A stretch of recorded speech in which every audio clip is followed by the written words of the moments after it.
Inform human, आप तक सच पहुंचे, यही हमारी कोशिश है।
इन्फॉर्म ह्यूमन में आप सभी दर्शकों का बहुत स्वागत है। हमारा स्पेशल एपिसोड शिक्षा के मंदिर, इसी के तहत आज हम किंडर हायर सेकेंडरी स्कूल में हैं।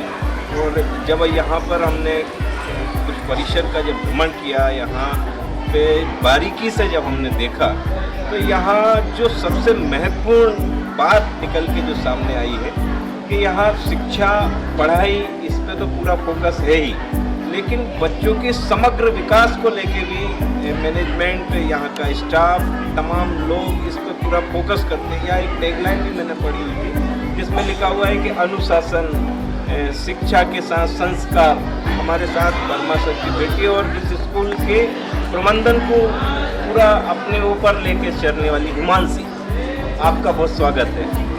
हम शिक्षा के मंदिर को लेके एक एपिसोड चलाते हैं जिसमें देवास के तमाम जो स्कूल हैं उसको पहुँचते हैं, और वहाँ इसके पीछे का उद्देश्य ये है कि कई सारे जो हमारे दर्शक हैं, हजारों जो हमारे फॉलोअर्स हैं, उनको हम ये बताने का प्रयास करते हैं कि हमारे चैनल पे ये तमाम जो अच्छे शैक्षणिक संस्थान हैं उसकी डॉक्यूमेंट्री उस पर उपलब्ध रहे, ताकि उनको यदि लगता है कि वो किंडर के विषय में जानना चाहते हैं, अपने बच्चों को यहाँ भेजना चाहते हैं, तो वो क्यों भेजें, एक बड़ा सवाल है। तो हम उनको बताना चाहते हैं कि यहाँ यदि आपको भेजना है या आप मन बना रहे हैं, तो आप पहले इसको पूरा स्ट्रक्चर को समझिए कि यहाँ क्या विशेषताएँ हैं। तो हमारा आपसे निवेदन है कि आज आप किंडर, यदि एक बड़ा नाम निकल के सामने आया है, तो इसके पीछे की जो पूरी कहानी है वो कृपया आप हमें बताइए।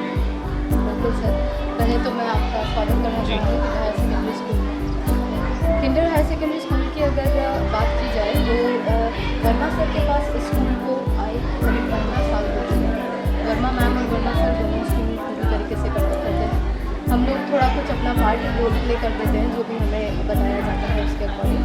अभी हमारे पास में जो मेन मोटो हमारा रहता है, जैसे आपने गाइडलाइन भी हमारी पढ़ी होगी, तो डिसिप्लिन के साथ में हम कैरेक्टर बिल्डिंग की कोशिश करते हैं बच्चों। आजकल हम देखते हैं कि सोशल लेवल पे बच्चे बहुत ही ज़्यादा पिछड़ते जा रहे हैं, है ना।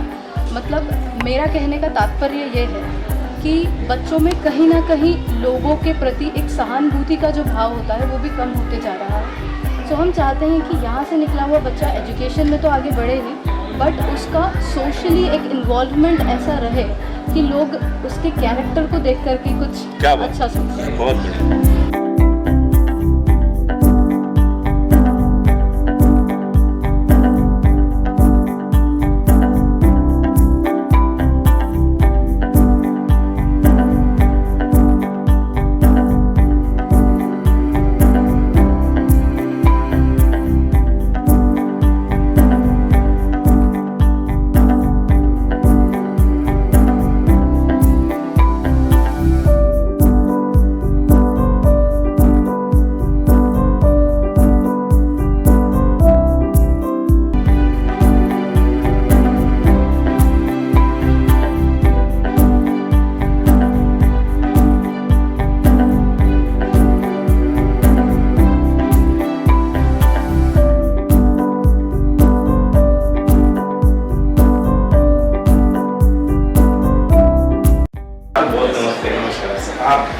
पीछे भी बहुत सारे बाल पर कई सर्टिफिकेट लगे हुए हैं, इनका मुझे सर हमारे बच्चों के और स्कूल के और हमारे डायरेक्टर सर के अचीवमेंट्स हैं। अच्छा, ये जो हमारा सबसे मेन अचीवमेंट है जो कि वर्ल्ड रिकॉर्ड है, बुक ऑफ रिकॉर्ड्स के अंदर हमारे स्टूडेंट्स ने 960 स्क्वायर फीट में 17,96,000 टाइम्स भारत माता लिखा, अच्छा, जो कि पूरा स्क्वायर में बनाया और ये इसी साल का अचीवमेंट हम लोगों का बच्चों ने पूरा बनाया। इसके अंदर कुलदीप और उनकी टीम, कुलदीप विश्वकर्मा और उनकी टीम शामिल हुई थी और जिन्होंने बहुत अच्छे से पूरा ऑर्गेनाइज किया, वो भारत का नक्शा बना और भारत के नक्शे के ऊपर पूरा भारत माता लिखा। हर क्लास के बच्चे का किस तरह से एजुकेशन चल रहा है, वो कैसे इम्प्रूव कर रहा है, बतौर प्राचार्य मैं आपसे जानना चाहता हूँ। सर हमारे जो शिक्षक हैं जो बहुत टैलेंटेड और काफ़ी एक्सपीरियंस टीचर्स हैं और सभी पूरी लगन के साथ उनको मोटिव करते हैं और पूरी तैयारियां करवाते हैं। लगभग अपन देखें तो हर साल हमारे यहाँ से कोई ना कोई स्टूडेंट प्रावीण्य सूची में आता है। इस बार भी जैसे हमारे स्कूल से रिफा पठान जो थी, रिफा पठान जिला स्तर पर मेरिट लिस्ट में थी। उसके लास्ट ईयर भी हमारे यहाँ से बच्चे 10वीं और 12वीं में मेरिट पर आए। तो इस बार भी हमारे बच्चों की मेहनत ऐसी लग रही है। लगातार अपडेट लेने के लिए आप लोगों की मीटिंग होती है स्टाफ के साथ। मंथली मीटिंग तो होती है और बीच में जैसे भी रहता है 10 डेज 15 डेज में जब भी हमें ज़रूरत लगती है तो एक बार हम सब उस पर चर्चा करते हैं, आपस में बैठते हैं, जिससे आगे की ओर प्लानिंग हो सके। यहाँ भी शिक्षकों को परेशान है।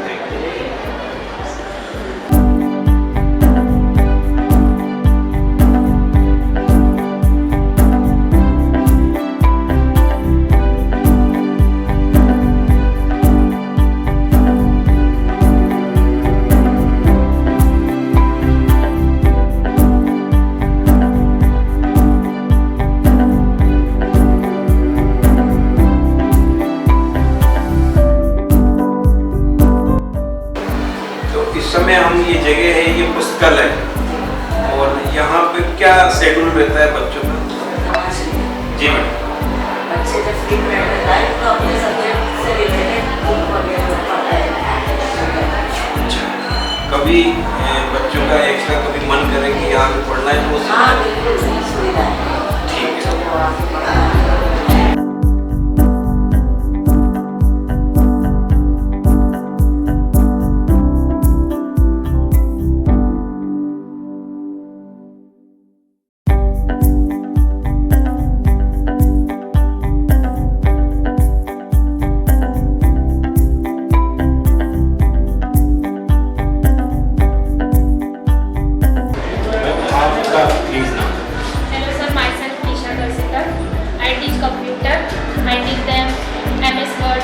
PowerPoint and many other applications I described.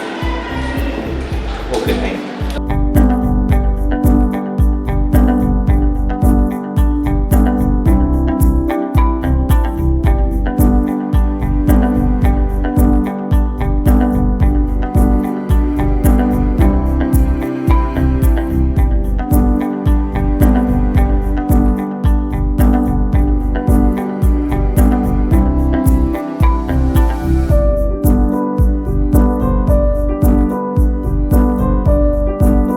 क्या प्रक्रिया है इसकी, थोड़ा सा डिफाइन कीजिए। सर जनरली हम लोग थ्योरी के साथ में प्रैक्टिकल्स भी बच्चों को रेडी करवाते हैं ताकि बच्चों को प्रैक्टिकल नॉलेज भी मिले, क्योंकि प्रैक्टिकल नॉलेज विदाउट साइंस की पढ़ाई हो ही नहीं सकती और साइंस के लिए प्रैक्टिकल नॉलेज बहुत है।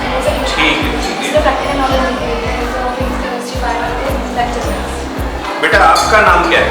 मेरा नाम जीना शेख है। कैसा लगता है आपको इस स्कूल में पढ़कर? बहुत अच्छा लगता है। अभी क्या कर रहे हैं? ओके।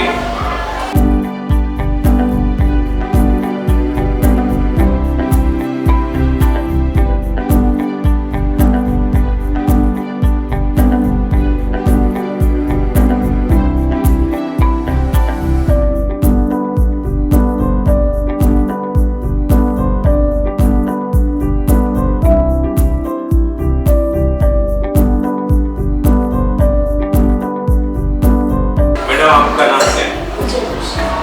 मैडम यहाँ पे किस तरह से पढ़ाई होती है, लैब की क्या प्रैक्टिकल होता है? यहाँ पर ये है चैप्टर वाइज जो भी थ्योरी में हमारा प्रैक्टिकल आता है हम उससे पहले प्रैक्टिकल करवाकर और फिर उसको थिएटर में एक्सप्लेन करते हैं, ठीक है, जिससे बच्चों को बहुत अच्छा प्रैक्टिकली समझ में आता है कुछ।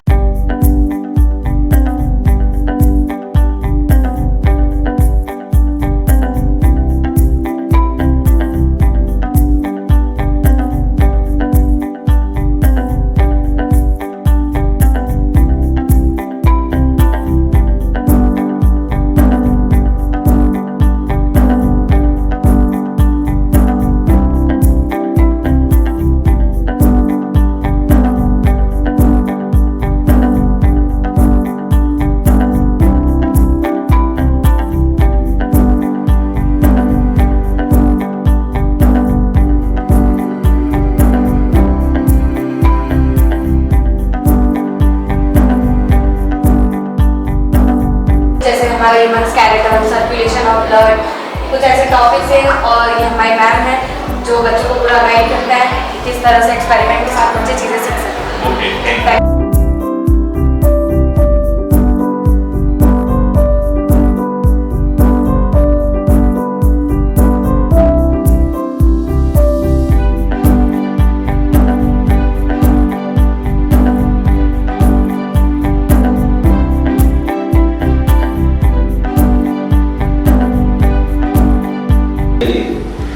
जैसे कि मैंने आपको बताया, ऑडियो विजुअल तरीके से जब हम बच्चों को पढ़ाते हैं तो उनकी ग्रास्पिंग पावर थोड़ी और बढ़ जाती है। जो भी चीज़ें अगर स्टोरी के फॉर्म में हम उन्हें समझाएंगे या विजुअल डिस्प्ले के फॉर्म में समझाएंगे तो समझ में थोड़ी आसानी से आती है, जल्दी आ जाती है।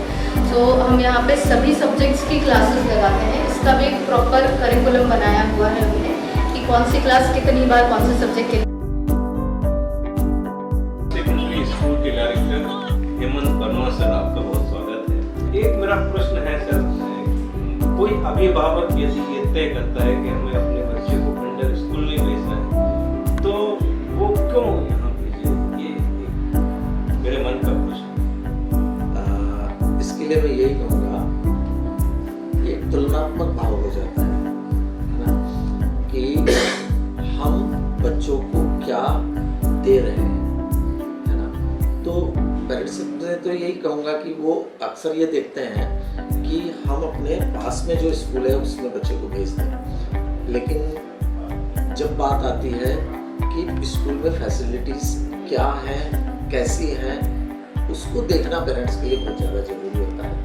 और हमारी पूरी कोशिश रहती है कि वो हर फैसिलिटी जो एक स्कूल में होना चाहिए वो हम यहाँ पर दे सकें, देने की पूरी कोशिश भी करते हैं। और जो भी कमियां हमें दिखती हैं या हमें हमारे पेरेंट्स जब बातचीत करते हैं और उनको यदि कहीं भी महसूस होता है कि सर ये छोटा सा कमी हमको स्कूल में दिख रही है, तो हम तुरंत उसको करने का प्रयास भी करते हैं।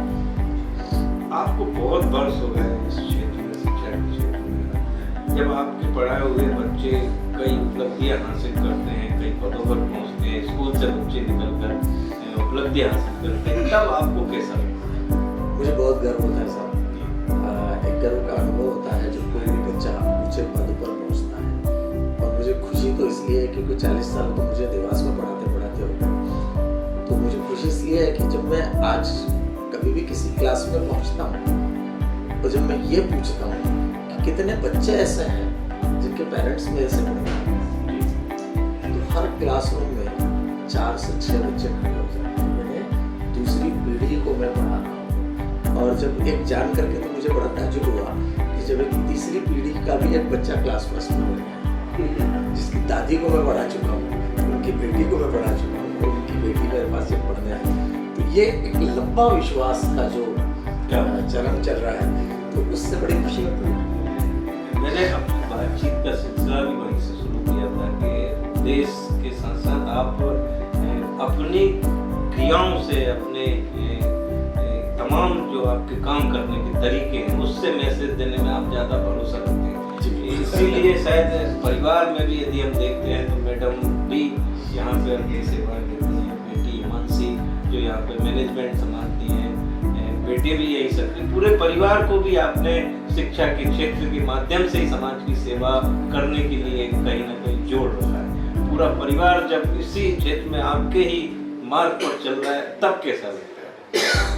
ये भी खुशी की बात होती है कि अक्सर मैं ये देखता हूँ कि कुछ पेरेंट्स जिनके बच्चे बाहर चले विवाह से बाहर हैं और वो सोच कर भी जब उनको कष्ट होता है तो एकदम से नहीं पहुँच पाते। मैं इस बात को लेकर के खुश हूँ कि मेरे बच्चों ने वही प्रोफेशन का चुनाव किया जो मेरे ये स्कूल को आगे बढ़ाने का निर्णय लिया। तो एक खुशी तो रहती है क्या और बड़ा अच्छे ढंग से वो संभाल भी रहे हैं। मेरा तो ये है कि जब हम लोग कार्य करने के लायक नहीं रहेंगे, बड़े होकर स्वाभाविक है एक दिन तो ऐसा आएगा जब वृद्धावस्था में हम लोग नहीं कर पाएंगे। तो इस संस्था को, इन संस्कारों को, इस शिक्षा को और आगे बढ़ाने के लिए यहाँ पर कोई उपस्थित है। क्या आज आपने हमें समय दिया, बहुत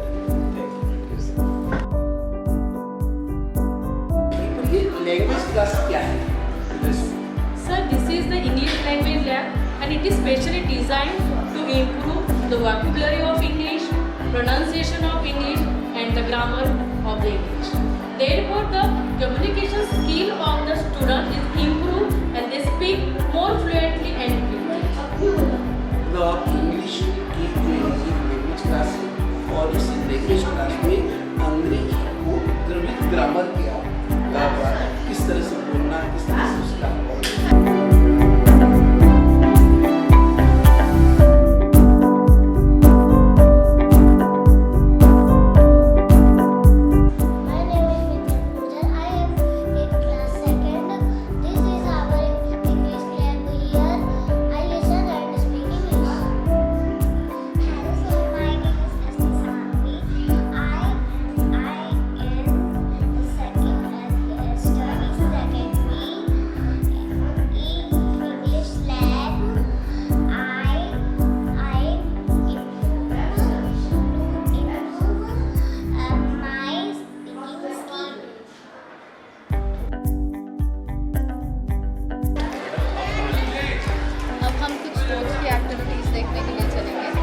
हमारे पास काफ़ी सारी आउटडोर इंडोर स्पोर्ट्स की एक्टिविटीज़ है, बट अभी मैं आपको कुछ ही दिखा पाऊँगी। Thank you.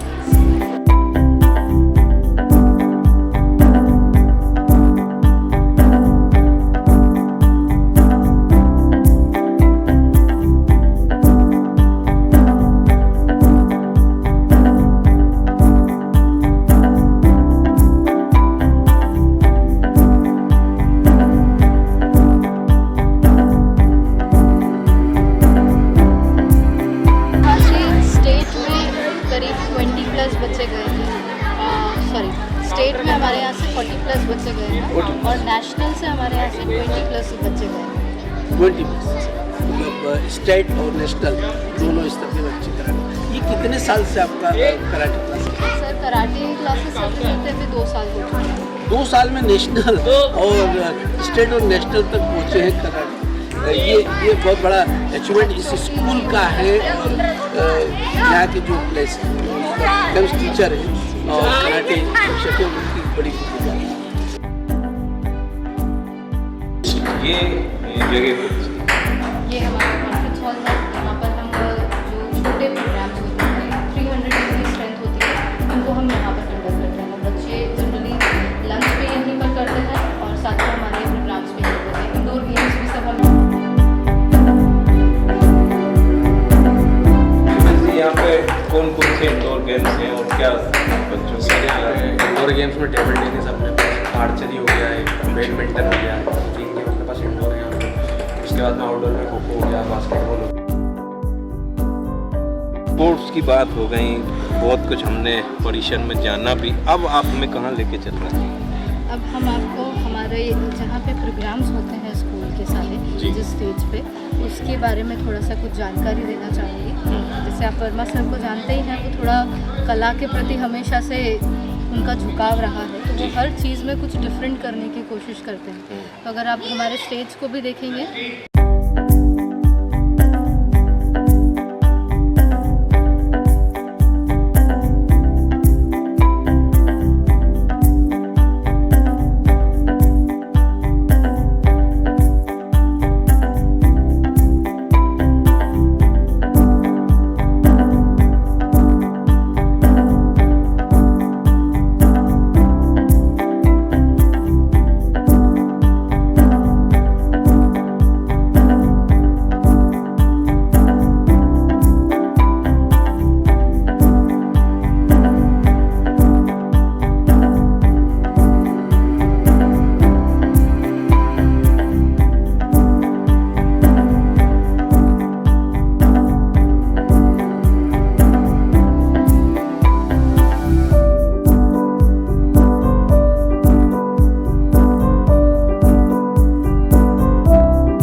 Inform human.